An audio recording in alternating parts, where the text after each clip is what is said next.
One mga bukid sa Mungkayo mga guys. Tingnan mo yung bukid sa Mungkayo mga guys.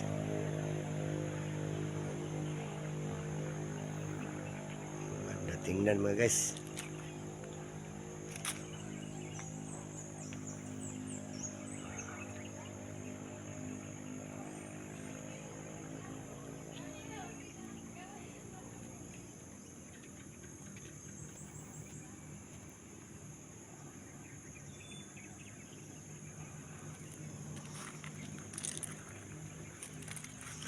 Puntahan ko yung anong malaking kamay mga guys.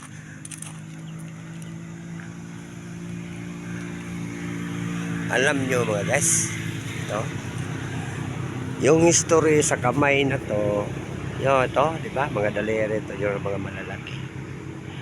Yung si David at saka si Goliath, yung nag-away sila si David at saka si Goliath, napatay ni David si Goliath. Yan. Pagkamatay ni Goliath, kikuha yung daliri ni Goliath, dito gilagay. Yan, yung kamay ni Goliath, yung malalaki, yung higanting si Goliath. Ito yung kamay niya, malalaki yan. Oh, ito, naiwan isa lang. Pilang daliri? Isa, dalawa, tatlo, apat. Lima. Oh. Yung kamay ni Goliath, pagkatapos ni pinatay siya ni David, kinuha yung kamay niya, nilagay dito sa basanyis. Yung kamay niya ito, nagpabilin yung kamay ni Goliath, hindi pa nagdudugta to. Hindi pa nabulok. Yun. Oh, kita nyo?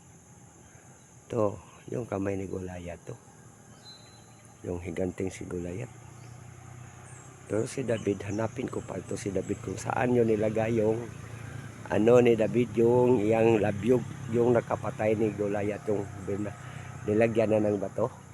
O, ito. Saan to ilagay si David? Saan to si David?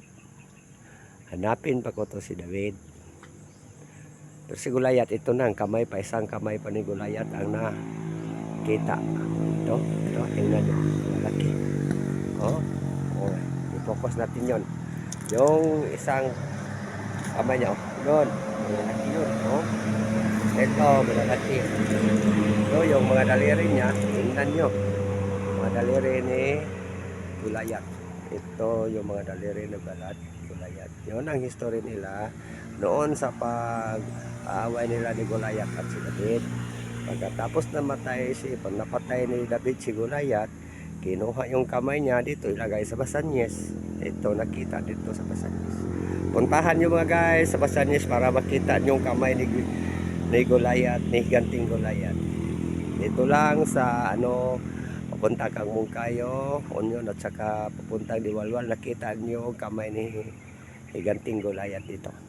Ito na mga guys. Thank you for coming, like and share mga guys, huwag mong kalimutan. Thank you.